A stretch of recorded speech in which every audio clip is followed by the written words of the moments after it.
Bismillahirrahmanirrahim. Assalamualaikum warahmatullahi wabarakatuh.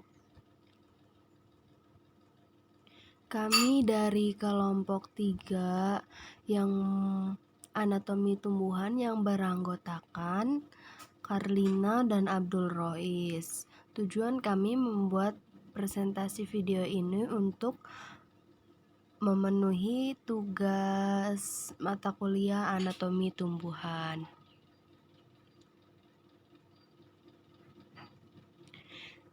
Baik, selanjutnya yaitu subpembahasan. Subpembahasannya adalah yang pertama, jaringan penyongkong atau stereom. Terus ada jenis jaringan penyongkong stereom, ciri-ciri jaringan. Yang pertama, jaringan penyongkong atau sering disebut dengan stereom. Jaringan penyongkong merupakan jaringan yang berfungsi untuk menyongkong agar tanaman dapat berdiri dengan kokoh dan kuat. Nah, jaringan ini berfungsi untuk tanaman agar kokoh dan kuat. Nah, di jaringan penyongkong juga ada dua. Yang pertama ada kolenkim dan sklerenkim. Kita bahas tentang kolenkim. Kolenkim ini terdiri atas sel hidup yang berbentuk agak memanjang dan biasanya berdinding tebal. Jaringan kolenkim terdiri atas sel-sel yang mengalami penebalan selulosa.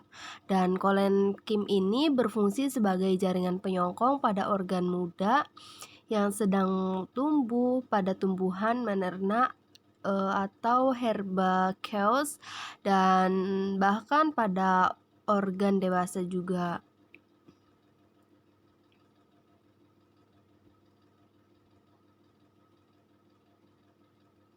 Nah, di sini ada contoh peredaran dengan kolenkim juga ya, ada persilangan. Di sini yang di atas itu persilangan. Nah, terus yang di bawah itu contoh gambar membujur. Kolenkim adalah sel yang mengalami penebalan selulosa, jaringan yang berperan sebagai jaringan penguat khususnya organ-organ tubuh yang aktif.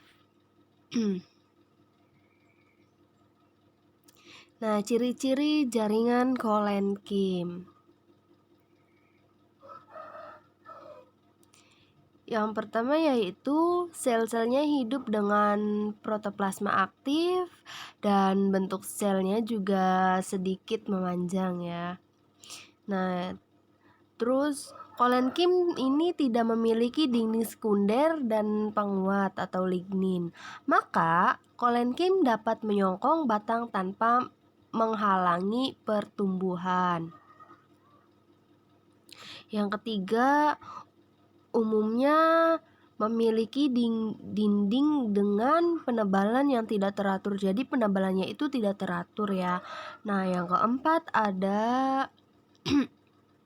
kolenkim dapat dijumpai dengan batang, daun, serta bagian-bagian bunga dan buah. Nah, pada akar yang terkena sinar matahari juga dapat dijumpai adanya kolenkim ya.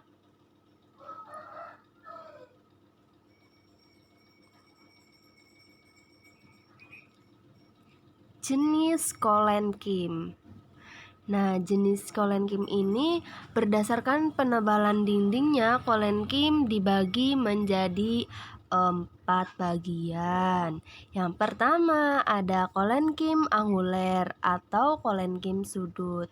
Yang kedua ada kolenkim lameler atau kita kolenkim lempeng. Yang ketiga ada kolenkim tubular atau kolenkim atau sering disebut dengan lacnular. Yang keempat ada kolenkim tipe cincin.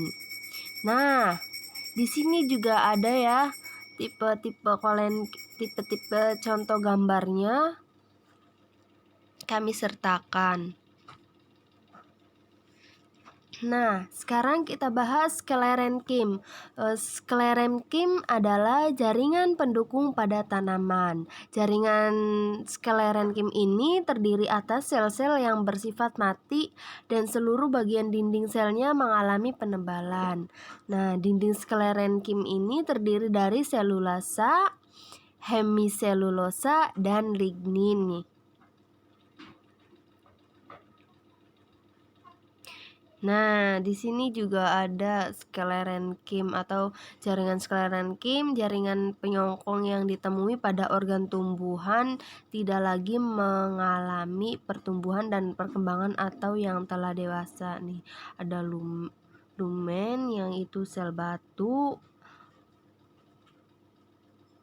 Nih ada contoh gambarnya juga kami sertakan. Terus selanjutnya yaitu ciri-ciri jaringan sklerenkim.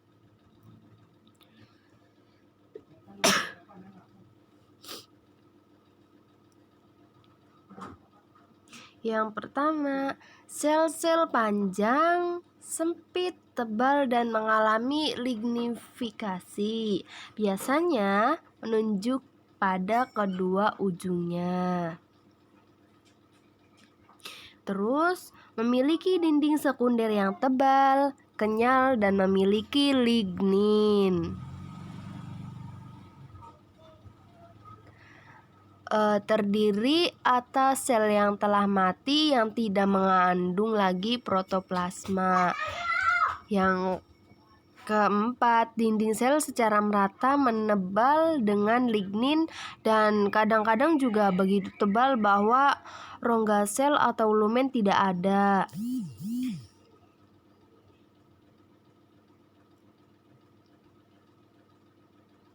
Nah, ada di sini juga ada jenis sklerenkim. Nah, yaitu ada sklereid.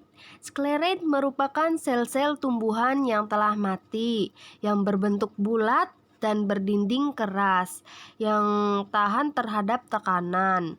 Nah, berdasarkan asal mula pembentukannya, sklereid berkembang dari sel parenkim dan ciri-cirinya adalah seperti berikut. Yang pertama yaitu dinding sel sklereid tersusun dari selulosa dan banyak mengandung zat lignin. Yang kedua, kadang-kadang sel sklereid mengandung pula zat suberin dan kutin. Yang ketiga, mempunyai noktah-noktah yang sempit yang celah-celahnya bundar sehingga merupakan saluran dan disebut pit canal atau saluran noktah yang dapat bercabang.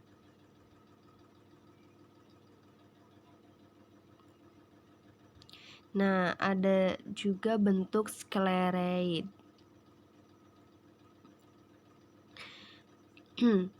Brachysklereid, ada trichosklereid, macrosklereid, osteosklereid, asterosklereid, dan di sini ada gambarnya dari film. Di sini contoh sklereid berbentuk tidak beraturan yang di bawah tengah. Yang di samping itu penampang melintang, phloem. Terus ada yang di samping sini, yang di bawah samping ada penampang longitudinal gambar ketiga ya.